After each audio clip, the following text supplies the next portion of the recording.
Welcome to our ultimate guide on how to play Assetto Corsa 2025 with friends. Today, we'll dive into everything you need to know about the game's exciting multiplayer features.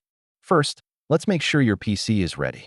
Ensure your hardware meets the game's requirements and optimize your settings for the best performance. Now, let's create a dedicated server. This allows you to host races for you and your friends, ensuring a smooth experience. Inviting friends is straightforward. Follow these step-by-step instructions to get them into your server and racing in no time. Assetto Corsa offers various game modes. Let's explore the differences between online racing and private sessions to find what suits your group best. Customizing your cars and tracks adds a personal touch. Here's how you can fully exploit these features for your multiplayer experience. Don't forget about mods. Community content can enhance your gameplay. Let's check out some popular mods every player should have.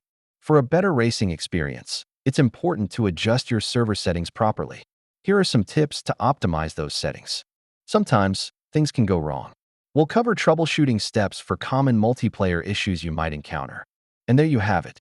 Enjoy Assetto Corsa with your friends and start building your racing community. Happy racing!